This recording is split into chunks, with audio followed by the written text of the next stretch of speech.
ജീവനാക്കി മാറ്റിയ നമ്മുടെ കർഷകക്കാരന്മാർ നമുക്ക് ഈ മണ്ണിൽ അവരുടെ കാലപ്പാടുകൾ വന്നിട്ടുണ്ട്. അവരുടെ വിയർപ്പ് തുള്ളികൾ ഈ മണ്ണിൽ കുതിർന്നിട്ടുണ്ട്. പക്ഷേ ഇപ്പോൾ ഞാനോ നിങ്ങളോ ചിലപ്പോൾ പൂർവീകരിൽ നട്ടിട്ടുണ്ടായിരിക്കില്ല. അപ്പോൾ അവരുടെ പാവന സ്മരണയ്ക്ക് ആദരാഞ്ജലി അർപ്പിച്ചുകൊണ്ട് ഞാൻ എൻ്റെ സാധ്യത കടമ നിർവഹിക്കുകയാണ്. ഇപ്പോൾ വയനാട് പ്രദേശം എന്ന് പറഞ്ഞിട്ടുണ്ടെങ്കിൽ ഒരു 10-75-80 വർഷം മുമ്പാണ് ഇവിടെയൊക്കെ കുടിയേറി പാർത്തതാകുന്നത്. ഏതാനും ചുരുങ്ങിയ 4-5 കർഷകർ കുടുംബങ്ങൾ ആദ്യമായി ഇവിടെ താമസം നൽകിയിട്ടുണ്ട്. അവരൊക്കെ കുറെ പുതിയ ആളുകളാണ്, പുതിയ മുഖങ്ങളാണില്ല. പിന്നീടാണ് ഞാനൊക്കെ ഇവിടെ എത്തിയത്. അവിടെ പ്രദേശങ്ങളിലൊക്കെ തന്നെ അവിടെയൊക്കെ കഷ്ടപ്പെട്ട് പ്രദേശത്തേക്ക് വന്നാണ്. 1972 ഞാനിവിടെ വരുമ്പോൾ ഇവിടെ യാതൊരു അത് ഞായറാഴ്ച അപ്പോൾ ആയൊരു വിഷമം തോന്നി. എങ്കിലും ഇവിടെ വന്നു നോക്കുമ്പോഴാണ് ഈ പ്രദേശത്തുള്ള സാമ്പത്തിക അവരങ്ങനെ ജീവിതമാക്കിയിട്ട് കുറച്ച് സ്ഥലങ്ങളിലേക്ക് പോയി കുറച്ച് ആളുകൾ ഇവിടെ പഠിച്ചിരുന്നു. പക്ഷേ അത് നമ്മൾ മനസ്സിലാക്കേണ്ടത് ഇവിടെ കുടിയേറി മാറ്റിയ ആ കുടുംബത്തെ സംബന്ധിച്ചിടത്തോളം അവര് കൃഷി ചെയ്ത് ബാക്കി എല്ലാവരും ഇവിടെ നിന്ന് താമസം മാറിപ്പോയവരാണ്. ഇവിടെ നിന്ന് താമസം മാറിപ്പോയവരെ ഇനിയും ഇവിടെ കുറെ ആളുകൾ ഇവിടെ എത്താനുണ്ട്. കുറെ ആളുകൾ ഇനിയും ഇന്ന് തന്നെ ഇവിടെ എത്തുമെന്ന് പറഞ്ഞിട്ടുണ്ട്. അവരെ എത്തുമെന്ന് വിചാരിക്കുന്നു. ഞങ്ങള് ഈ ഗ്രൂപ്പ് തുടങ്ങി എങ്ങനെ ഒട്ടേറെ പേർ നമ്മുടെ പ്രിയപ്പെട്ടവർ നമ്മളെ വിട്ടു പിരിഞ്ഞിട്ടുണ്ട്. അതിൽ അകാലത്തിൽ മരണപ്പെട്ടവരും പ്രായമായവരും അപകടത്തിൽ മരണപ്പെട്ടവരുണ്ട്. ഇവരുടെ വിയോഗത്തിൽ ഈ കുടുംബ സംഗമം ഐശ്വര്യം രേഖപ്പെടുത്തുന്നു.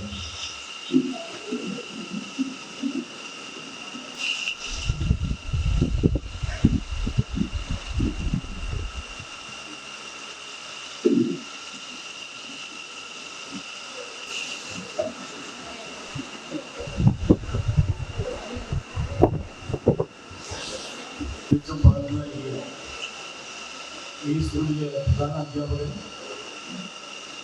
വാർഡ് മെമ്പർ, അതുപോലെ തന്നെ മുഖ്യ ഒരു വേദിയാണ് ഇന്നുവരെ സംഘടിപ്പിച്ചിരുന്നത്. ഒരുപക്ഷെ വയനാട് പഞ്ചായത്തിൻ്റെ തന്നെ ചരിത്രത്തിലെ ആദ്യത്തെ ഒരു സംഭവമായിരിക്കും വയനാട് സംഘടിപ്പിച്ചിട്ടുള്ള ഈ സംഗമം. സാധാരണ നിലയിൽ ഓരോ പ്രദേശത്തും ജനിച്ച് ജീവിക്കുന്ന ആളുകൾ അവിടുന്ന് വിട്ടുപോയി കഴിഞ്ഞാൽ പലപ്പോഴും അവർ ഒന്നിക്കുന്ന ഒരു സാഹചര്യം വിരളമായിട്ടാണ് സംഘടിപ്പിക്കപ്പെടാറ്. പ്രത്യേകിച്ച് കൃത്യാന്തര വാപനത്തിന്റെ ഒരു ഭാഗമായി ഇതെല്ലാവരും തിരക്ക് പിടിച്ച ഒരു ജീവിതത്തിലൂടെയാണ് മുന്നോട്ട് പോകുന്നത്. ആർക്കും ഒന്നിനും ഒരു സമയമില്ല, ഒന്നിനും കേന്ദ്രീകരിക്കാൻ കഴിയുന്നില്ല, പ്രധാനപ്പെട്ട പല കാര്യങ്ങളിലും ശ്രദ്ധിക്കാൻ കഴിയുന്നില്ല. ഇങ്ങനെല്ലാമുള്ള ഒരു പ്രത്യേക സാഹചര്യത്തിലൂടെയാണ് നമ്മൾ കടന്നു പോകുന്നത്. പഴയ തലമുറയിൽപ്പെട്ട കുറെ ആളുകളെങ്കിലും ഇന്നലെകളെ സംബന്ധിച്ച് കുറേയേറെയെങ്കിലും ചിന്തിക്കുകയും അയവിറക്കുകയും ചെയ്യുന്നുണ്ടെങ്കിലും ഇന്നത്തെ തലമുറ ഒരു പ്രത്യേക ലോകത്താണ് അവർ പൊതുവെ ജീവിക്കുന്നത്. അവർക്ക് ഇന്നലെയെ സംബന്ധിച്ച് കേൾക്കേണ്ടതില്ല, നാളെയെ സംബന്ധിച്ചുള്ള അവർക്ക് കൃത്യമായ ഒരു ഭാവനാപൂർണമായ കൃത്യമായ ഒരു നിർദ്ദേശങ്ങളുണ്ടോ എന്ന് നമുക്കറിയില്ല. പൊതുവെ നമ്മൾ കാണുന്നത് ഇന്നത്തെ കാര്യത്തിൽ മാത്രമാണ് അവർ പലരും ശ്രദ്ധ കേന്ദ്രീകരിക്കുന്നത്. കാരണം എൻ്റെ മാതാപിതാക്കളും എന്നെ വിദ്യാഭ്യാസം നൽകി ഇന്നത്തെ നിലയിൽ എത്തിച്ച അധ്യാപകർ ഉൾപ്പെടെയുള്ള പഴയ തലമുറയിൽപ്പെട്ട ആളുകളും എങ്ങനെയായിരുന്നു എന്നും ഇന്നലെകളുടെ ജീവിത യാഥാർത്ഥ്യങ്ങൾ എന്തായിരുന്നു എന്നതിനെ സംബന്ധിച്ചും പലപ്പോഴും അവർ വേണ്ടത്ര ഗ്രഹിക്കാൻ അവർ ശ്രമിക്കുന്നില്ല എന്നുള്ളതാണ്. സ്വന്തം നാടിനെ സംബന്ധിച്ച്, സ്വന്തം പ്രദേശങ്ങളെ സംബന്ധിച്ച്, ഞാൻ ഉൾപ്പെടെയുള്ള എന്റെ പ്രദേശത്തെ എങ്ങനെയാക്കി തീർക്കുന്ന കാര്യത്തിൽ ഓരോ ആളുകളും വീട്ടിലുള്ളത് തന്നെ വഹിച്ച പങ്കിനെ സംബന്ധിച്ച് ഇതൊക്കെ തന്നെ അവരുടെ മനോമുഖത്തിൽ തെളിഞ്ഞു വരുന്ന കാര്യങ്ങളല്ല എന്നവരുമായി സംസാരിക്കുമ്പോൾ മനസ്സിലാക്കാൻ കഴിയുന്ന ചില അനുഭവങ്ങൾ മാത്രമാണ്.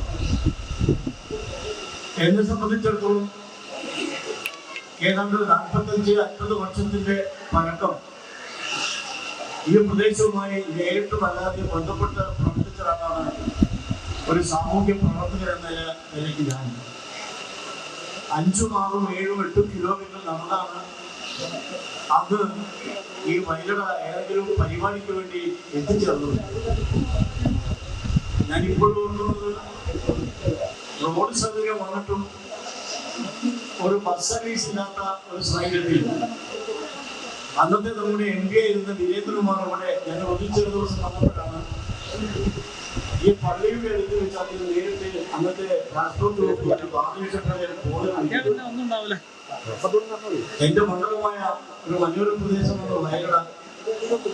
അവിടെ അടിയന്തരമായ ഒരു ബസ് അനുവദിക്കണമെന്ന് അദ്ദേഹം പറഞ്ഞ് ഞാൻ അദ്ദേഹത്തിന്റെ അപ്പൊ വാഹന ഗതാഗത സൗകര്യങ്ങൾ ഇല്ലാത്ത, നിരവധി യാത്രാ ക്ലേശങ്ങൾ നിരവധി വർഷക്കാലം അനുഭവിച്ച പഴയ തലമുറയിൽപ്പെട്ട നിരവധി ആളുകളുടെ ജീവിതാനുഭവങ്ങൾ നമുക്ക് നേരിട്ട് അറിയാവുന്നതാണ്. പൊതുപരിപാടിക്ക് വേണ്ടി ഇവിടെ വന്നാൽ സാധാരണ ഇവിടെ ജോയിനാക്ഷന്റെ വീട്ടിലാണ് താമസിക്കാറുള്ളത്. ഇവിടെ താമസിച്ചു പോകില്ലാതെ മറ്റു യാതൊരു പോകുന്നില്ല. കാരണം അത്രയും ദൂരം പിറ്റേന്ന് നടക്കുക എന്ന് പറയുന്നത് രാത്രി വലിയ പ്രയാസകരമായ അവസ്ഥയാണ്.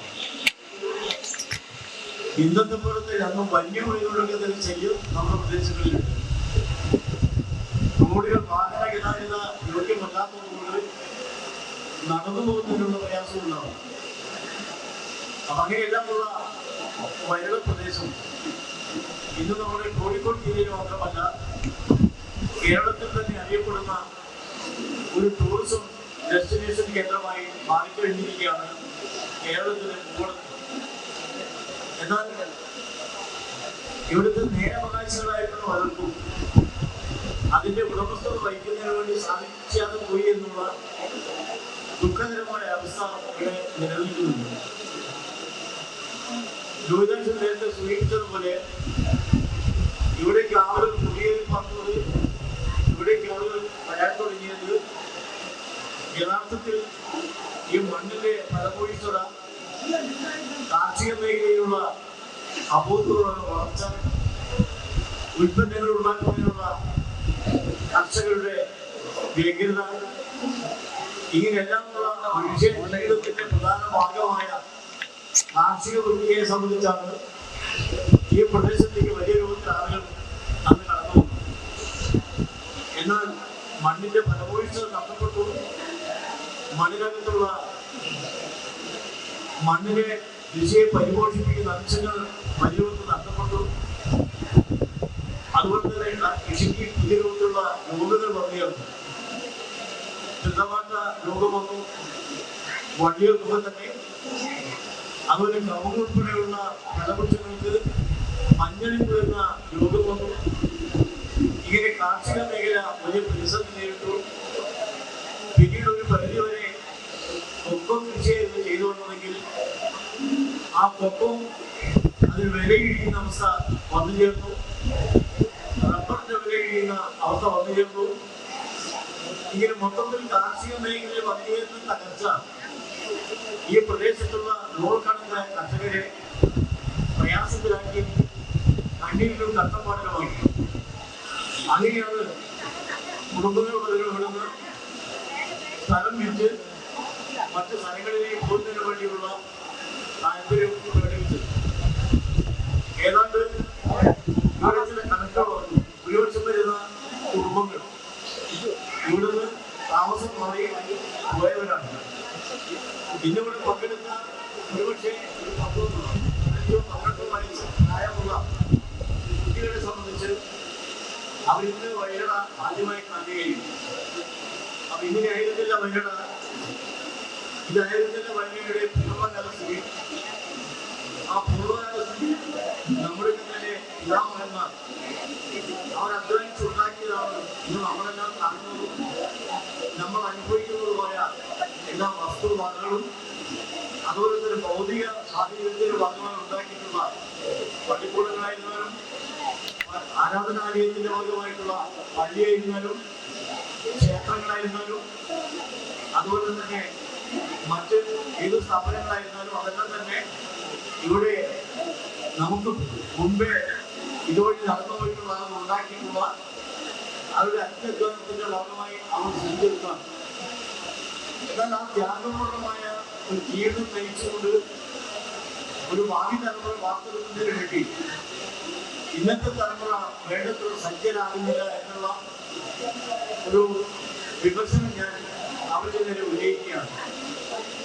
അത് ഞാൻ സൂചിപ്പിച്ചവിടെ കേരള സംസ്ഥാനത്ത് തന്നെ അറിയപ്പെടുന്ന ഒരു ടൂറിസം ഡെസ്റ്റിനേഷൻ എന്ന് പറയുന്ന പ്രദേശമാണ് വയനാടെങ്കിൽ പോലും ആ ടൂറിസം സാധ്യത വികസിപ്പിക്കുന്നതിന് വേണ്ടിയുള്ള അതിൽ ശ്രദ്ധ കേന്ദ്രീകരിച്ച് എന്തൊക്കെ അത്ഭുതങ്ങൾ നമുക്കിവിടെ സൃഷ്ടിക്കാൻ വേണ്ടി കഴിയുമെന്നതിനെ സംബന്ധിച്ചുള്ള ഒരു കൂട്ടായ്മയ്ക്ക് വേണ്ടി ഇന്നത്തെ തദ്ദേശ സ്വയംഭരണ സ്ഥാപനം പ്രാദേശിക സർക്കാരിലേക്ക് ഞങ്ങൾ മുൻകൈയെടുത്തുകൊണ്ട് ഈ പ്രദേശത്തുള്ള കർഷകരെ വിളിച്ചുകൂട്ടി അത് മുന്നോട്ട് കൊണ്ടുപോകുന്നതിനുള്ള പരിശ്രമങ്ങൾ ഇപ്പോൾ നടത്തി വരികയാണ്.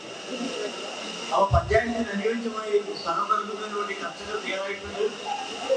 അങ്ങനെ പഞ്ചായത്ത് ലഭ്യമാകുന്ന സ്ഥലം ഉപയോഗിച്ചുകൊണ്ട് ഇവിടെ എത്തിച്ചേരുന്ന ടൂറിസ്റ്റുകളെ സംബന്ധിച്ച് അവർക്ക് താമസിക്കുന്നതിന് വേണ്ടി, അതായത് മിതമായ നിരക്കിൽ താമസിക്കുന്നതിന് വേണ്ടി, ഭക്ഷണ സാധനങ്ങൾ ലഭിക്കുന്നതിന് വേണ്ടി, കുട്ടികൾക്ക് നേരമ്പോക്കിന് വേണ്ടി, ഉല്ലാസത്തിന് വേണ്ടി, കളിക്കുന്നതിന് വേണ്ടിയുള്ള സംവിധാനം ഏർപ്പെടുത്തുന്നതിന് വേണ്ടി, അതുപോലെ തന്നെ ഒരു ട്രെയിനിങ് സെന്റർ ആരംഭിക്കുന്നതിന് വേണ്ടി ഇങ്ങനെ വിവിധങ്ങളായ പ്രൊജക്ടുകൾ തയ്യാറാക്കി ഇവിടെ ടൂറിസത്തെ വിജയപ്പെടുത്തുന്നതിനുള്ള പദ്ധതികൾ 14 ഗ്രാമപഞ്ചായത്ത് നേതൃത്വം നടത്താൻ ഞങ്ങൾ ഉദ്ദേശിക്കുന്നുണ്ട്. അപ്പൊ ഞാൻ ഇത്രയും കാര്യം സൂചിപ്പിക്കാൻ ഉദ്ദേശിച്ചത് എന്താണെന്ന് പറഞ്ഞാൽ ഇവിടെ വിട്ടുപോയിട്ടുള്ള ആളുകളിൽ പലരും, അവരുടെ മക്കൾ പലരും ഇന്ന് അഭ്യസ്തരാണ്. തങ്ങളുടെ മാതാപിതാക്കൾക്ക് സാധിക്കാതെ പോയ ഭാവിയിലേക്ക് നമ്മുടെ പ്രദേശത്തിന് വലിയ വരുമാനം ഉണ്ടാക്കാൻ കഴിയുന്ന, വരുമാനദായകമായിട്ടുള്ള നിരവധി സംരംഭങ്ങൾ തുടങ്ങാൻ കഴിയുന്ന ഒരു അനുകൂലമായ സാഹചര്യം നിലനിൽക്കുന്ന ഒരു ഭൂപ്രദേശം കൂടിയാണ് നമ്മുടെ വയലട എന്ന് പറയുന്നത്. കാരണം നിങ്ങളിൽ പലരും കേരളം തൊട്ട് പല ടൂറിസ്റ്റ് കേന്ദ്രങ്ങളിലും പോയിട്ടുള്ളവരായിരിക്കും. എന്നാൽ ഒട്ടുമിക്ക ടൂറിസ്റ്റ് കേന്ദ്രങ്ങളും അവിടെ പ്രകൃതിദത്തമായിട്ടുള്ളതല്ലാതെ പലതും യാന്ത്രികമായി കൃത്രിമമായി ഉണ്ടാക്കിയുള്ള പലതുമാണ് നമ്മളിൽ പലരും പോയി അത് കാണുന്നതും അതേപോലെ പണം.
അടുത്തത് ഇരിക്കൊണ്ട് തന്നെ സംസാരിക്കാനുള്ള പേടിയുള്ളത് നിങ്ങൾക്ക് മുന്നിരിക്കുന്നവർക്ക് അറിയാം.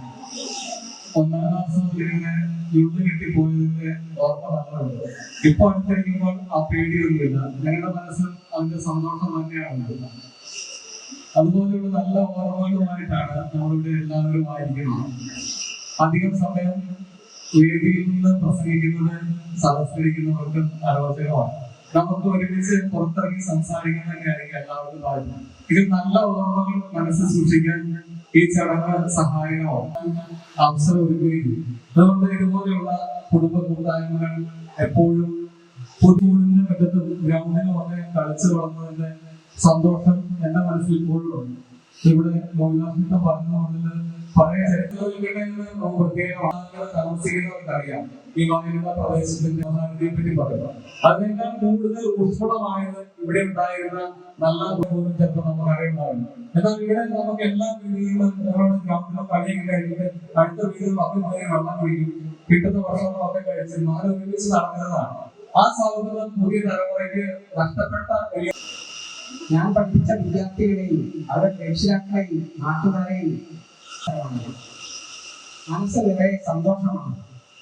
ഇങ്ങനെ ഒരു സദസ് സംഘടിപ്പിക്കുക ഇവിടെ സംഘാടകർക്ക് ആദ്യമായി ഞാൻ നന്ദി പറഞ്ഞുള്ളത്. വരാൻ കഴിയുമെന്നൊക്കെ വളരെ വിഷമായിരുന്നു. കാലിന് വരുന്നുണ്ട്, എത്തിപ്പെടാൻ കഴിയുമെന്ന് സംശയമായിരുന്നു. എന്നാലും എൻ്റെ മനസ്സിങ്ങനെ എപ്പോഴും വളരെ എത്തണം എന്നുള്ള വിചാരമായിരുന്നു. അതുകൊണ്ട് തന്നെ അവിടെ എത്തിപ്പെട്ടു. എല്ലാവർക്കും എൻ്റെ ഹൃദയമായ നമസ്കാരം. ഇന്ന് ഈ വേദി സംഘടിപ്പിച്ച സംഘാടകർക്ക് ആദ്യമായി നന്ദി പ്രകാശിപ്പിക്കുകയാണ്. പിന്നെ എന്നെ വിളിച്ചാണ് പറഞ്ഞു ഇങ്ങനെ ഈ പരിപാടികളിൽ മാഷ് വരുമെന്ന് ചോദിച്ചു. ഞാൻ കേൾക്കേണ്ട താമസിച്ച വരുമെന്ന് പറഞ്ഞു. കാരണം ഇന്ത്യയിലെ അറിയിട്ടാണല്ലോ എനിക്ക് ഭയങ്കര വൈകാരിക തോന്നുന്നു. നല്ലൊരു പന്തലാണ്. എനിക്ക് 2 വർഷക്കാലായിരുന്നെങ്കിൽ 20 വർഷത്തെ എക്സ്പീരിയൻസ് പോലെ തോന്നുന്നു ഞാൻ ഇവിടെ പണിയെടുത്തിട്ടുണ്ട്. എനിക്ക് അത്രയും ഇഷ്ടപ്പെട്ട ആൾക്കാരായിരുന്നു കുട്ടികൾ എല്ലാവരും. പിന്നെ നമ്മൾ കഥ പറയുന്നതാണെങ്കിൽ നാളെ വൈകുന്നേരം മറ്റുള്ള ആൾക്കാരെ പറയാനുള്ള കഥകളുണ്ട്. പക്ഷെ നമുക്ക് ഇപ്പോഴത്തെ തലമുറയ്ക്ക് പിടിക്കില്ല, ഇഷ്ടപ്പെടില്ല, അതിലേക്ക് പോകുന്നില്ല. എന്തായാലും നിങ്ങൾക്ക് എല്ലാവർക്കും അതായത് സംഘടിപ്പിച്ച എല്ലാവർക്കും വീണ്ടും ഒരിക്കൽ കൂടി നന്ദി പറഞ്ഞുകൊണ്ട് അധ്യക്ഷൻ ഉമ്മൻചാണ്ടി മറ്റ് സദസ്സുകളിൽ KC ഉൾപ്പെടെയുള്ള പഴയകാല വയലരയിൽ നാടക സുഹൃത്തുക്കളെ, നല്ലവരായ സഹോദരി സഹോദരന്മാർ, എൻ്റെ വിദ്യാർത്ഥികളായിരുന്ന നല്ലൊരു കുട്ടികൾ കൈപോക്കിയാണ്. Very good. ഒന്ന് കണ്ണിന് പുറത്ത് വന്ന് അടുത്തൊന്ന് 2 വാക്ക് സംസാരിക്കണമെന്ന് ഏതായാലും വളരെ സന്തോഷം തോന്നുന്നു. എല്ലാവരും പറഞ്ഞതുപോലെ 1978 ഞാനും എൻ്റെ സുഹൃത്ത് നാലാം വർഷം കൂടെ അധ്യാപകരായിട്ട് വരുന്നു. ഈ വയനാട് ചരിത്രം മുഴുവൻ വളരെ വസ്തുനിഷ്ഠമായി ബഹുമാനപ്പെട്ട പഞ്ചായത്ത് പ്രസിഡന്റ് സൂചിപ്പിച്ച് ഞാൻ ശ്രദ്ധിക്കുകയും അത് തലയാട്ടിൽ നിന്ന് 5 കിലോമീറ്റർ കരിപ്പക്കാടിനെ വൈദ്യുതി മാറ്റിക്കൊണ്ടാണ് ഞങ്ങൾ കടന്നു വരുന്നത്. മുന്നിൽ നടക്കുന്നവരുടെ കയ്യിൽ ഒരു വഴി ഉണ്ടാവുന്നത്. അദ്ദേഹം പച്ചമലയാളത്തിൽ പറഞ്ഞ മണ്ണാച്ചമല മുഖത്ത് കൊടുക്കാണ്ടിരിക്കാൻ വേണ്ടി അടിച്ചു മാറ്റിക്കൊണ്ടിരിക്കുകയാണ്. ഞാൻ ഒരു പേരുടെ ഡ്രസ് ഇടുന്നു. പള്ളിയുടെ പരിസരത്ത് നിന്നപ്പോഴേക്കും ഒരു കൂൾഡ് അന്തരീക്ഷമാണ് എന്ന് പറയുന്നത്. അത് മാറ്റി ആ ഡ്രസ് മാറ്റി താഴെയുള്ളവരെ രീതിയിൽ പോയി കുളിച്ചു ക്ലാസ് പോകുന്നു. ഞാൻ വ്യക്തിപരമായി പറയട്ടെ, എന്റെ കലാരംഗത്ത് എന്നെ ഞാനാക്കി മാറ്റിയ ഒരു പ്രദേശമാണ്. അതിൽ എന്നും അഭിമാനം. ഏത് പ്രവർത്തനങ്ങളും സർക്കാർ സർവീസിൽ വിരമിച്ച് പൊതുരംഗത്ത് പ്രവർത്തിക്കുമ്പോഴും ഏതൊരു വേദിയിൽ പ്രസംഗിക്കുമ്പോഴും വയനാട് എന്ന ഗ്രാമത്തെ കുറിച്ച് പറയാതിരിക്കാൻ കഴിയും. ആ തലയിൽ അവിടെ ഇന്നുള്ളത് മാക്സിമം 23 വയസ്സ് പ്രായമാണ്. എന്റെ നാടുകളിൽ തുടങ്ങി വെച്ചാണ് KC പോലുള്ള പഴയ പട്ടാളനായ പോലുള്ള പഴയ ആളുകളൊക്കെ അവർക്കറിയാം. ഞാൻ ഇവിടെ ഉണ്ടായിരുന്ന കാലത്ത് 3 നാടകങ്ങൾ ഇവിടെ അവതരിപ്പിച്ചു. ആദ്യം കണ്ടുകൊണ്ട് പെട്രോമാക്സിന്റെ വെളിച്ചത്തിൽ പള്ളി പെരുന്നാൾ നാടകം അവതരിപ്പിച്ചത്. ഇതൊക്കെ ഞങ്ങളുടെ നാടക സുഹൃത്തുക്കളിലേക്ക് പറഞ്ഞു. അതുപോലെ ആ കാലഘട്ടത്തിലാണ് ഇവിടേക്ക് ഈ റോഡ് പോകുന്നത്. അതിന്റെ സുഹൃത്ത് സ്വാഗത ഭാഷ ശ്രീ ലോഹിനാശൻ സൂചിപ്പിച്ചു. അത് ദേവഗിരി കോളേജിന്റെ ഒരു ക്യാമ്പ് നടക്കുകയാണ്. ആ പിള്ളേരാണ് ഇവിടെ റോഡ് കിട്ടുന്നത്. അന്ന് ഇവിടെ പള്ളിയിൽ ഫാദർ തോമസ് എന്നാണ് ഫാദർ പേര്.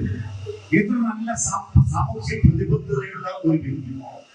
ഒരു വീട്ടിൽ ഞങ്ങൾ പോയില്ല, ബാച്ചിലേഴ്സ് ആണ്, 4 മാസം മാത്രമുള്ള കുടുംബമായി കഴിഞ്ഞില്ല. ഞങ്ങൾ രാത്രികളുടെ ഭക്ഷണം കൊടുക്കുകയും ഒക്കെ ഉണ്ടാക്കി കഴിച്ച് ഇവിടെ ഇരിക്കും. വൈകുന്നേരം ഞാൻ അവിടെ വോളിബോൾ കളിക്കും സുഹൃത്തുക്കളോട്. അങ്ങനെ ഇരിക്കുന്ന നാടകങ്ങളൊക്കെ എഴുതി. അപ്പൊ അങ്ങനെയുള്ള ഒരു കാലഘട്ടം ആ ഫാദർ ഒരു ഹാർമോണിയം തൂക്കി പിടിച്ചുകൊണ്ട് എന്റെ അടുത്ത് വരും. സാറേ ഒരു പാട്ട്, എനിക്ക് പാട്ട് മാത്രമേ ഞാൻ അറിയില്ല. ഇങ്ങനെ എന്റെ നാടകത്തിൽ എഴുതി എഴുതി വന്നതാ. എനിക്ക് പാട്ടുകളാണ് അറിയില്ല. 4 വരി പറയും. അപ്പൊ 4 വരി പറയും ഹാർമോണിക്കൊക്കെ പിടിച്ചുകൊണ്ട് അദ്ദേഹം നല്ലൊരു പാട്ടുകാരനാണ്. ഞാൻ സൂചിപ്പിച്ചത് ആ റോഡിന്റെ വഴിയിൽ പല ആളുകളും തെറ്റിദ്ധരിക്കുന്ന വേണ്ട ഒരു വിവാദങ്ങളും പലരും ആ റോഡിൽ കുറച്ചാളുകൾ സ്ഥലം കൊടുക്കാതിരിക്കുന്ന ഒരു സന്ദർശിച്ചു. ക്യാമ്പിന്റെ ഒരു കോർഡിനേറ്ററായിട്ട് അധ്യാപകൻ എന്ന നിലയ്ക്ക് ഞാനാണ്.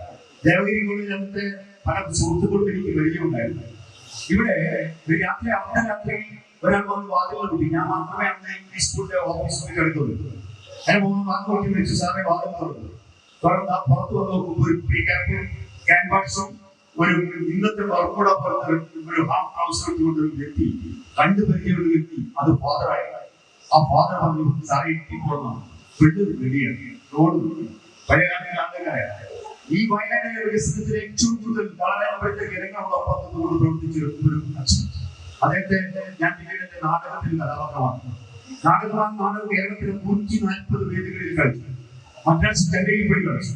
ആ നാടകത്തിന്റെ പേര് മാമലകൾക്കപ്പുറത്ത്. അതിന്റെ കഥാപാത്രങ്ങൾ ഇൻസ്റ്റാൾമെന്റ് വന്നതിന് ശേഷം 15 ദിവസം കൂടുമ്പോൾ 15 ദിവസത്തെ പത്രവും കുറെ തുണികളും സാരി അതുപോലെ തന്നെ ഗ്രാമമാക്കി വയനാട് പ്രദേശമാക്കി മാറ്റാൻ നിങ്ങൾക്ക് കഴിയട്ടെ. അതിനുവേണ്ടി ഈ കൂട്ടായ്മ ഇന്നത് പ്രതിജ്ഞ ചെയ്തു പോകണമെന്ന് മാത്രം പറഞ്ഞുകൊണ്ട് ഇതിന്റെ സംഘാടകർക്ക്, എന്റെ പല വിദ്യാർത്ഥികൾക്ക്, എന്റെ സുഹൃത്തുക്കൾക്ക് മുഴുവൻ അഭിനന്ദനങ്ങളും ആശംസകളും കൊണ്ടുവരുന്നു. കാരണം ഈ സ്കൂളിലെ പുനപരിപാടികൾ പങ്കെടുക്കുന്നുണ്ടെങ്കിൽ ഇവിടെ നിന്ന് പോവുകയുള്ള പല പോകുന്നതാണ് വലിയ സന്തോഷമുണ്ട്. എനിക്ക് മുമ്പൂടെ സംസാരിച്ചതെല്ലാം പറഞ്ഞിട്ടുണ്ട്. തോമസ് വാലയുടെ പള്ളിക്കൂടത്തിൽ നാടകമുണ്ട്. അപ്പോൾ ഇതുകൊണ്ട് നിങ്ങളെ വളരെ ഒരു നാടകത്തിന്റെ ആ ഭാഗത്തുള്ളൂ. നേരെ അന്വേഷിച്ചു കൊണ്ടിരിക്കുന്നുണ്ട്. ഈ മയക്കിന്റെ ശബ്ദം വ്യക്തവാദികൾ കേൾക്കില്ല.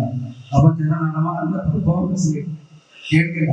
അപ്പൊ ഓഡിയൻസ് സത്സമാരാണല്ലോ, അവരവിടെ എഴുതാൻ പറഞ്ഞ അപ്പൊ ആ കഥാപാത്രം അതിൽ നിന്ന് ഇറങ്ങി വന്നുകൊണ്ട് സ്റ്റേജ് മുമ്പിലേക്ക് കയറി വന്നെങ്കിൽ ഡയലോഗ് ഞാൻ കൃത്യമായി പറഞ്ഞില്ല. അതാണ് ഇപ്പൊ ഞാനിവിടെ പറഞ്ഞത്.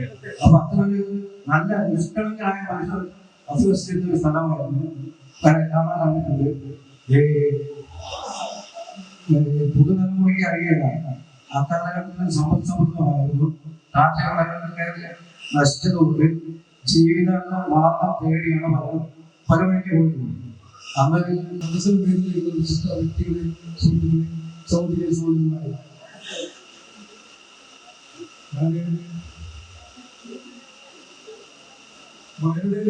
തിരികെ വയനാട്ടിലേക്ക് ക്യാപ്ഷൻ കൊടുത്തിരിക്കുന്നു.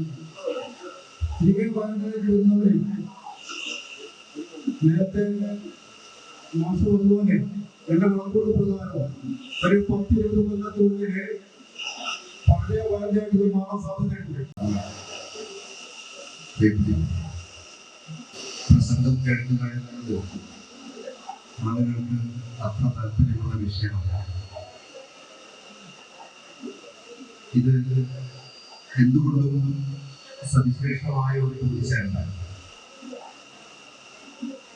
നമ്മുടെ നാട്ടിൽ വിദ്യാലയങ്ങളിലൊക്കെ പൂർവ്വ വിദ്യാർത്ഥി സംഗമങ്ങളും കുടുംബ സംഗമങ്ങളും ഒക്കെ നടക്കുന്നുണ്ടെങ്കിൽ അതിൽ നിന്നൊക്കെ വ്യത്യസ്തമായ ഒരു സംഗമമാണ്.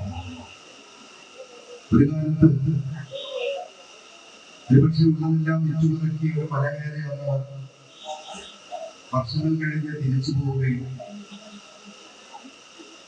വീണ്ടും അവർ ഒരുമിച്ച് തീരുകയും ചെയ്യുന്ന മനോഹരമായ ഒരു മുഹൂർത്തമാണ്. നമുക്കറിയാം, ഈ ലോകത്തിന്റെ ചരിത്രം തന്നെ കുടിയേറ്റങ്ങളുടെ ചരിത്രമാണ്. കുടിയേറ്റങ്ങളുടെയും കുടിയിറക്കുകളുടെയും ചരിത്രമാണ്. 70,000 വർഷങ്ങൾക്ക് മുമ്പ് ആഫ്രിക്കയിൽ നിന്ന് പുറത്തു കടന്ന മനുഷ്യവർഗം ലോകത്തിന്റെ നാനാഭാഗങ്ങളിലേക്ക് കുടിയേറിയവരാണ്. അവർ ആരും മനുഷ്യവർഗത്തിൽപ്പെട്ട ആരും സ്വന്തമായി ദേശമുള്ളവരാണ് എന്ന് പറയാൻ കഴിയുന്നവർ. ഇതെന്റെ ദേശമാണ് എന്ന് നമുക്ക് ആർക്കും ഉറപ്പിച്ച് പറയാൻ പറ്റും. ആഴത്തിൽ ഇങ്ങനെ അണിയിറങ്ങിപ്പോയ വേദിയെ എങ്ങനെ ഞാൻ പറയും എന്നൊരു കവി ചോദിച്ചിട്ടുണ്ട്. ഒരിടത്ത് നിലനിൽക്കുമ്പോൾ നമ്മുടെ വേരുകൾ അവിടെ ആഴത്തിലേക്ക് അണിയിറങ്ങുകയും അവിടെ നിന്ന് വേര് പറിച്ചു പോകുമ്പോൾ വേര് വിട്ടുന്നതിന്റെ വേദന നമുക്ക് അനുഭവിക്കാൻ സാധിക്കുകയും ചെയ്യും. കുറച്ചു കാലം നാം വെള്ളമൊഴിച്ച് നട്ട് നനച്ച ഒരു ചെടി എല്ലാം പിഴുതെടുക്കുമ്പോൾ അത് ശ്രദ്ധിച്ചാൽ മതി, അതിന്റെ വേരുകൾ ഇങ്ങനെ പൊട്ടുന്ന ശബ്ദം കേൾക്കും. അതേപോലെ നിങ്ങൾ വയനാട്ടിൽ വന്ന് ഏറെ കാലം താമസിച്ച് എല്ലാം ഒരു ഈരില വന്ന് ചില്ലകളുണ്ടായി, പൂക്കളുണ്ടായി, കായ്കളുണ്ടായി, പിന്നെ ഒരു കാലത്ത് നിങ്ങൾ വേരുകളോടെ പറിച്ചു പോകുമ്പോൾ ആ വേരുകൾ പൊട്ടുന്നതിന്റെ വേദനയുണ്ട്. ആ വേദന നിങ്ങൾ അനുഭവിച്ചതാണ്. ആ വേദനയെ കുറിച്ച് ഇപ്പോൾ നോക്കുമ്പോൾ നിങ്ങൾക്ക് ഒരുപക്ഷെ സന്തോഷമുണ്ടാവും. കാരണം ഓർമ്മകൾ എന്നുള്ളത് മനുഷ്യന്റെ ഏറ്റവും വലിയ മൂലധനമാണ്. ഓർമ്മകൾ ഇല്ലെങ്കിൽ മനുഷ്യൻ ഇപ്പോൾ ഇവിടെ ഇരിക്കുമ്പോൾ ഇവിടെ നിങ്ങൾക്ക് മുമ്പ് എനിക്ക് മുമ്പ് സംസാരിച്ച തദ്ദേശവാസികളായ ആളുകളും നിങ്ങളെ പഠിപ്പിച്ച അധ്യാപകരും ഒക്കെ സംസാരിച്ചപ്പോൾ നിങ്ങളുടെ മനസ്സിലൂടെ ഒരുപാട് ബ്ലാക്ക് ആൻഡ് വൈറ്റ് ഓർമ്മകൾ കടന്നുപോയിട്ടുണ്ട്. ആ ഓർമ്മകളാണ് മനുഷ്യരെ നിലനിർത്തുന്നത്. ഓർമ്മകൾ ഇല്ലെങ്കിൽ മനുഷ്യരില്ല. മനുഷ്യൻ ഒരു ശൂന്യമായ വസ്തു മാത്രമാണ് എന്ന് പറയാൻ കാരണം നമുക്കൊക്കെ ഏറ്റവും ഭയമുള്ള ഒരു രോഗം സ്മൃതിനാശം എന്ന രോഗമാണ്. അൽഷിമേഴ്സ് രോഗമാണ്. അൽഷിമേഴ്സ് രോഗം ബാധിച്ചവരെ സംബന്ധിച്ചിടത്തോളം അവരുടെ മനസ്സിൽ ഒന്നും ഉണ്ടാവില്ല. അവർ കേവലം ഒരു ഓർമ്മകളില്ലാത്ത ഒരു വസ്തു മാത്രമായി അവശേഷിക്കും. അതുകൊണ്ട് ഓർമ്മകൾ ഉണ്ടാവുക എന്നുള്ളത് ആ ഓർമ്മകളിലൂടെ കടന്നു വരുന്ന അനേകം മനുഷ്യന്മാരെ കുറിച്ച് ഓർക്കുക എന്നുള്ളത്, ഓർമ്മകളുടെ പ്രവാഹത്തിൽ അലിഞ്ഞു ചെയ്യുക എന്നുള്ളത് നമ്മുടെയൊക്കെ ഏറ്റവും പ്രിയപ്പെട്ട ഒരു അനുഭവമാണ്. അവർ ആ ഭൂമിയിൽ പൊന്നുവിളയും ഞാൻ കൊതിച്ചു. പക്ഷേ പിന്നെ ഇപ്പോൾ വയനാട് പ്രദേശത്തായിട്ട് 2 വാട്സപ്പ് ഗ്രൂപ്പാണ് ഇപ്പോൾ നിലവിലുള്ളത്. പല ആളുകളും ഒരു ഗ്രൂപ്പിൽ രാഷ്ട്രീയം പറയുന്നു എന്ന് പറഞ്ഞുകൊണ്ട് മറ്റൊരു ഗ്രൂപ്പ് പോവുകയും നമ്മളിപ്പോൾ പരിപാടി അവതരിപ്പിച്ചത് എല്ലാവരും ഒത്തുചേർന്നുകൊണ്ടുള്ള ഒരു പരിപാടിയാണ് ഇപ്പോൾ അവതരിപ്പിച്ചത്. അപ്പോ ഈ 2 ഗ്രൂപ്പ് കൂടി ചേർത്ത് ഒരു നല്ലൊരു ഗ്രൂപ്പിലേക്ക് മാറ്റി എല്ലാ വ്യക്തികളും അതിലേക്ക് ഉൾക്കൊണ്ടുകൊണ്ട് നമുക്ക് അടുത്തൊരു പരിപാടിയെ കൂടി സംഘടിപ്പിക്കണമെങ്കിൽ അതായത് 30 ഈ സമയം പറയാനുള്ളത്. അപ്പൊ എല്ലാവരും അതിനുവേണ്ടി ഒത്തൊരുമിച്ച് പ്രവർത്തിക്കണമെന്ന് ഞാൻ ഇതിൽ വിനീതമായി നമ്മുടെ വയനാട് നിവാസികളോട് അഭ്യർത്ഥിക്കുകയാണ്.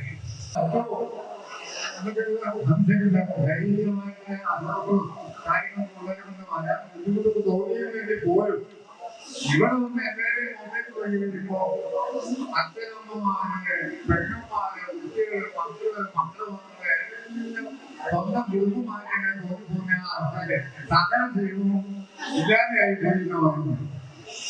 കാരണം എന്താണെന്ന് വെച്ചാൽ വയനാടിനെ സംബന്ധിച്ചിടത്തോളം ചരിത്രം, അതായത് 70 വയസ്സ് ആയിപ്പോ എനിക്ക് എന്നെ സംബന്ധിച്ചിടത്തോളം പഴയകാല കഥകളിൽ ഇപ്പോ കാരണം അന്ന് നമ്മുടെയൊക്കെ അവസ്ഥ ഒരടി പോലും വീതിയില്ലാത്ത ഒരു വഴിയാണ്. അത് വയനാട് മുന്നിൽ നടന്നുകൂടി അതിനോടുകൂടി രോഗം ബാധിച്ച് മരിക്കാൻ ജീവന്മാരുടെ പോരാടുന്ന ആൾക്കാരെ എടുത്തു കൊണ്ടുപോകണം. നാലാൾക്ക് നടന്നു പോകാൻ പറ്റില്ല, രണ്ടാൾക്ക് അപ്പുറം പോകാൻ പറ്റില്ല. ഒരു മുള അല്ലെങ്കിൽ ഇഞ്ചി ചാപ്പ് കുത്തിയിട്ട് അതിനുള്ളിൽ കിടന്നിട്ട് ഒരാൾ മാത്രം എടുത്തുകൊണ്ട് പോകാം. അതായത് എടുത്തുകൊണ്ട് സംഘടന പോലെ അങ്ങനെ 5 ആൾക്കാരുടെ ഇല്ലായിരുന്നു. അതായത് ഞാൻ അവസ്ഥ നമ്മുടെ രാഘവൻ ആൾക്കാരുണ്ടായിരുന്നു. നല്ല സമയത്ത് ഞാൻ ചെലവഴിച്ച സ്ഥലം വൈകണം. ഇന്നത്തെ എല്ലാ ആൾക്കാരും അറിയാവുന്ന അത്രയും പെരിയ അതും എല്ലാവരും ആൾക്കാർ കഴിഞ്ഞു. ഒരു കല്ലും പെരിയും അതും ഇതും ഇത്രയും നല്ല സ്ഥലം ഒരു സ്ഥലത്തും ഞാൻ പോയിട്ടുണ്ട്. അതേ സ്ഥലങ്ങളിലും പോയിട്ടു, പല സ്റ്റേറ്റുകളിലും പോയിട്ടു.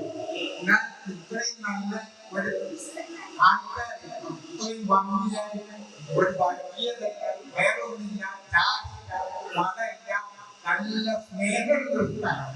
ഇത്രയും നല്ലൊരു സ്ഥലം ഞാൻ കണ്ടിട്ടില്ല. എല്ലാവരും ഇതിനെ അഭിനന്ദിക്കുന്നു. വളരെ സന്തോഷപ്രദമായിട്ടുള്ള ഒരു ദിവസമാണ് നടന്നുകൊണ്ടിരിക്കുന്നത്. വയനാട് സംബന്ധിച്ച് പറയുമ്പോൾ 32 വർഷക്കാലമായി ഞാൻ വയനാട് അറിയപ്പെടുന്നു. ഈ കാലയളവിൽ വളരെയധികം സന്തോഷപ്രദമായ അവസ്ഥയും അതേപോലെ ദുഃഖകരമായിട്ടുള്ള അവസ്ഥയും കേൾക്കുമ്പോഴാണ് ഈ വയനാട്ടിൽ വെച്ചിട്ടുള്ളത്. സന്തോഷപ്രദമെന്ന് പറയുമ്പോൾ നിങ്ങളുടെ കാലഘട്ടത്തിൽ 86-90 കാലഘട്ടത്തിൽ ചന്ദ്രൻ ബാബുരാജ് അങ്ങനെയുള്ള കുറേ കുട്ടികളുണ്ട്. ഇവരെയൊക്കെ അവസരത്തിൽ ഒരു തരത്തിലുള്ള വ്യത്യസ്തതകളില്ലാതെ, ഒരു തരത്തിലുള്ള പരസ്പര വ്യത്യാസങ്ങളില്ലാതെ ചുരുക്കി പറഞ്ഞ കള്ളൊന്നും കുടിക്കാത്തൊരു തലമുറയാണ്. ഞാൻ പറയുമ്പോൾ അന്നത്തെ കാലഘട്ടത്തിൽ അതേ കാലഘട്ടത്തിൽ നയിക്കുവാൻ ചില രാഷ്ട്രീയ നേതൃത്വങ്ങളുണ്ടായിരുന്നു. അതിനൊരു പ്രധാനപ്പെട്ട വ്യക്തിയെ ഓർമ്മിക്കുന്നത് നമ്മുടെ കേരളത്തിലാണ്. അത് പറയുന്നത് ചോദിച്ചു കഴിഞ്ഞാൽ അന്നത്തെ റിപ്പോർട്ടിലേക്കുള്ള ആശയങ്ങളെ പിൻപറ്റിക്കൊണ്ട് ഉള്ള ഒരു തലമുറ ഇവിടെ ഉണ്ടായിരുന്നു. ആ തലമുറ ഇപ്പോഴും ഈ ബാലുശ്ശേരി ലക്ഷ്മി ദിവസത്തെ സന്തോഷപൂർവ്വം അവരുടെ ജീവിതമാർഗ്ഗം നേടിക്കൊണ്ട് കഴിയുന്ന ഒരു സ്ഥിതിയാണ്.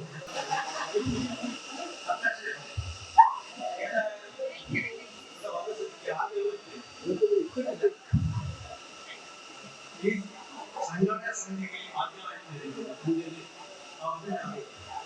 കാരണം വെച്ചാൽ ഇതിനൊരു പരിപാടി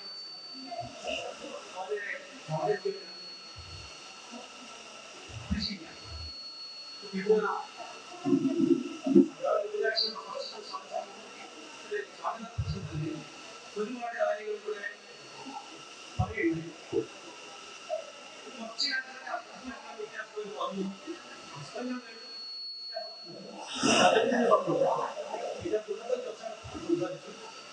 നമ്മുടെ മറ്റത്തെ കാര്യങ്ങളെ സംബന്ധിച്ച് ആധികാരികമായിട്ട് പറഞ്ഞ ആൾക്കാരെ ശരിക്കും ഒന്നാണ്.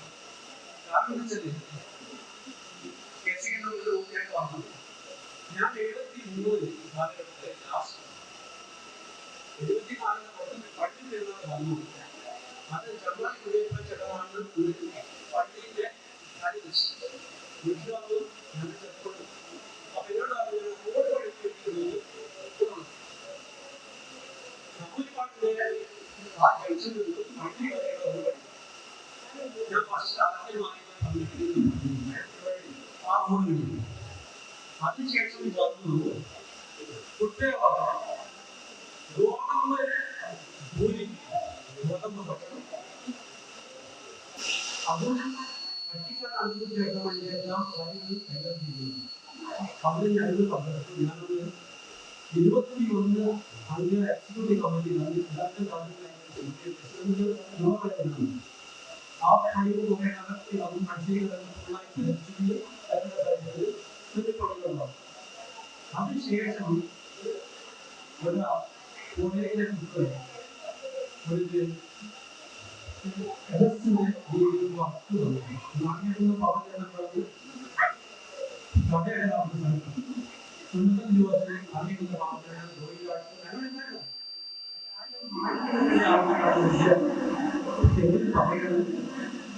ആ പരിപാടി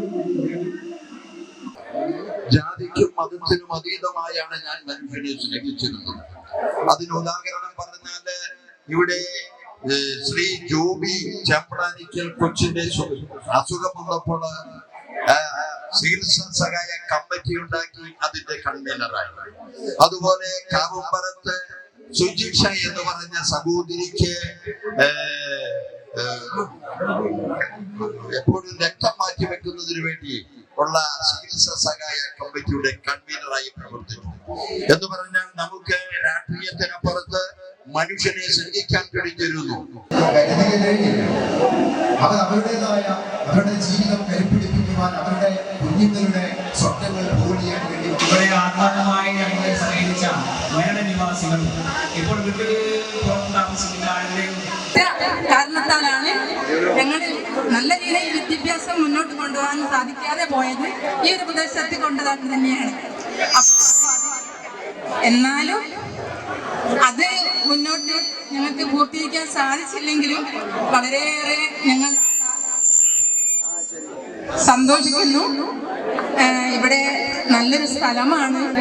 അതിൻ്റെ ഒരു വിഷമം ഞങ്ങൾക്ക് വളരെ വല്ലാത്തൊരു ബുദ്ധിമുട്ടുണ്ടാക്കുന്നുണ്ട്.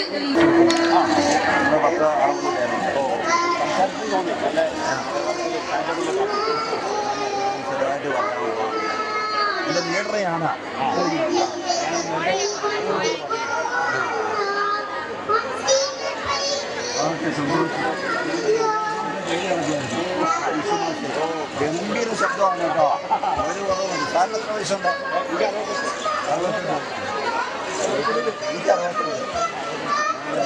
ശബ്ദത്തിനാണ്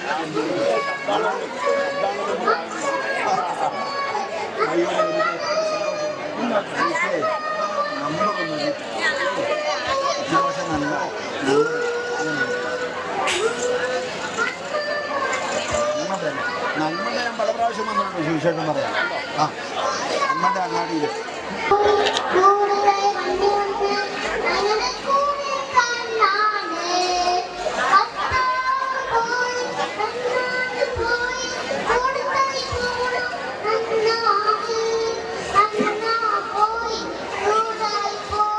വർഷപ്പിന്റെ പറഞ്ഞിട്ടുണ്ട്.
പിന്നെ രണ്ടാമത്തെ ആള് നോർവിച്ച് ഷിപ്പിൽ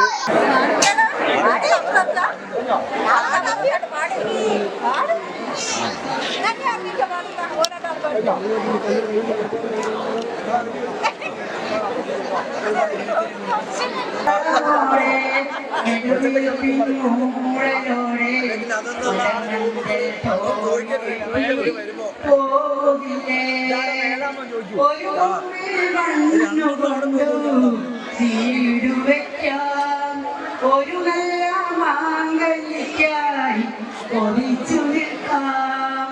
ഒരു പാട്ടിൻ കനവിനായി പാട്ടു പാടാം. മകനും ഓർമ്മകളെ മലമഞ്ചൽ കൊണ്ടുവരൂ, കൊണ്ടുപോകും ഞങ്ങളെയാ മാറ്റുവെട്ടിൽ ഒരു കൊയ്യിലൊത്തു പൂവി നിൽക്കാം. ഒരു നുള്ളു പൂവിരുത്തു മാല കോർക്കാം. മധുരിക്കും ഓർമ്മകളെ മലമഞ്ചൽ കൊണ്ടുവരൂ, കൊണ്ടുപോകൂ ഞങ്ങളെയോ മാറ്റുവെട്ടിൽ മാറ്റുവെട്ടിൽ.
പണ്ട് കണ്ണ് പൊട്ടിക്കളി പന്ത് തട്ടിക്കളി എന്ന പോലെ ഇന്നത്തെ കണ്ണുരുത്തിക്കളി കാതുരുത്തിക്കളി എന്ന പോലെ കളിയൂഞ്ഞാലിലെ തെന്നലിലാലുമേലേ ചെന്ന് പാഞ്ഞു പാഞ്ഞു തേഞ്ഞു മാഞ്ഞു പോയ കാലമേ പിള്ളതരമേ നീ പള്ളിക്കുടമാണി പിള്ളതരമേ നീ പള്ളിക്കുടമാണി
കഴിഞ്ഞു പോയ കാലം കാറ്റിനക്കരെ ഒഴിഞ്ഞു വീണ രാഗം കടലിനക്കരെ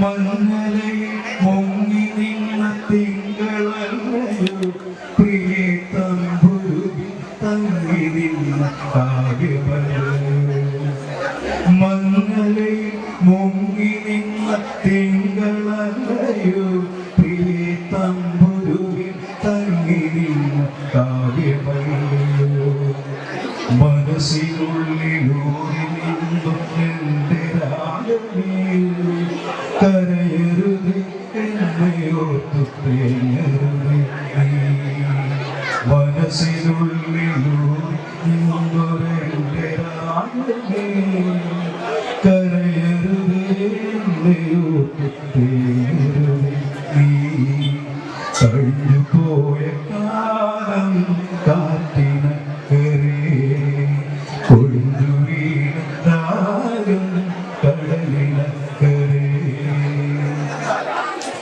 ദേവദാരു പൂത്ത കാലം നീ മറന്നു പ്രിയേ ദേവതമ ചൂടി തന്ന പൂ മറന്നു ദേവദാരു പൂത്ത കാലം നീ മറന്നു പ്രിയേ ദേവതമ ചൂടി തന്ന പൂ മറന്നു ദേവിയായി വന്നണഞ്ഞു എന്റെ സ്വപ്നമേ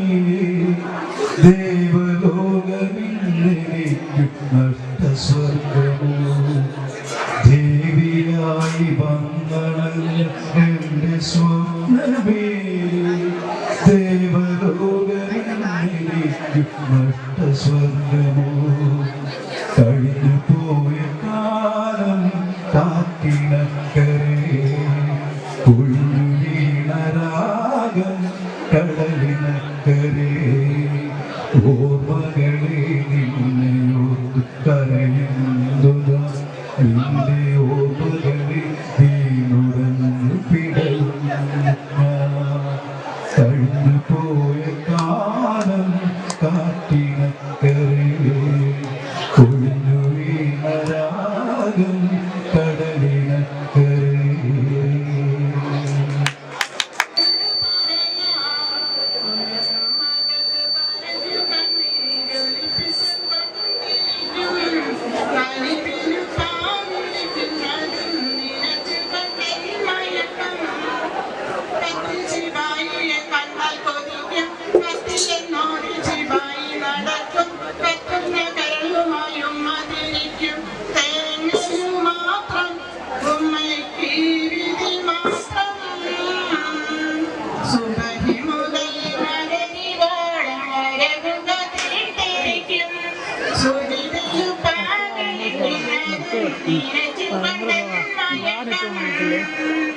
ഉമ്മയെ ഞാനും തനിച്ചാണോ വീട്ടിൽ ഉള്ളു കഴിഞ്ഞു കൊണ്ട് സ്വന്തക്കൂട്ടിൽ ഉപ്പയാട്ടം നമ്മളുന്ന മട്ടിൽ ആളുകൾ നീക്കും കാണാൻ എൽബു കൊതിക്കും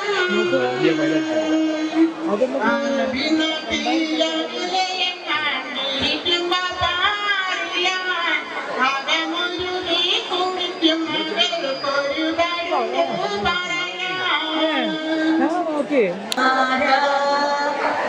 മനോരാജത്തെ രാജകുമാരിയായി വന്നു നിൽക്കാനൊരു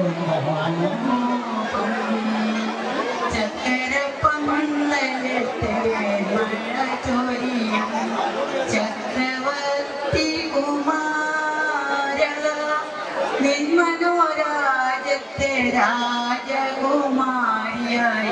വന്നു നിൽക്കാനൊരു മോഹം ദാഹിച്ചു മോഹിച്ചു നിന്നേമയമോനയിൽ താമര വള്ളം തുഴയാൻ കരളിലുറങ്ങും കതിർ കാണാക്കിളി കാത്തിരിപ്പൂ നിന്നെ ചക്കരപ്പന്തലിൽ തേന്മഴ ചൊരിയും ചക്രവർത്തി കുമാര നിന്മനോരാജത്തെ രാജകുമാരിയായി വന്നു നിൽക്കാനൊരു മോഹം കതിരുകളാക്കിളി കാത്തിരിപ്പൂ നിന്നെ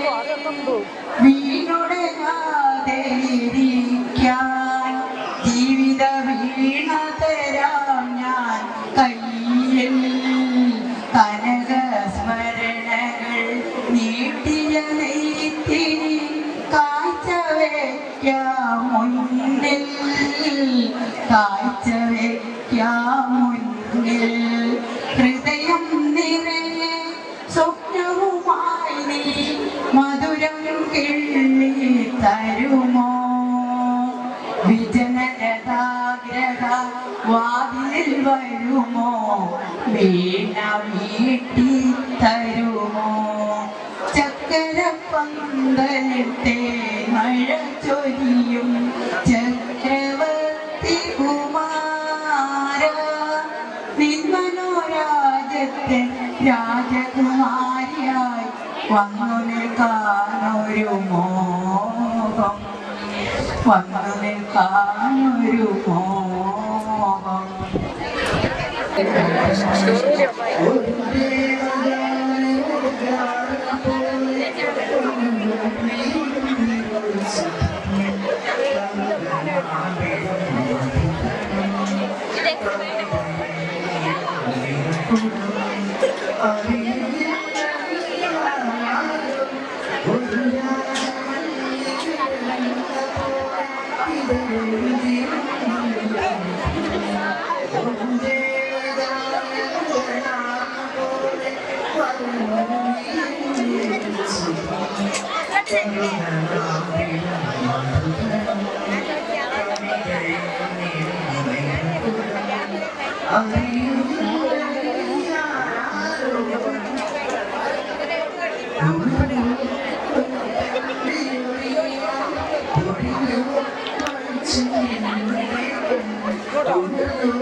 Thank you.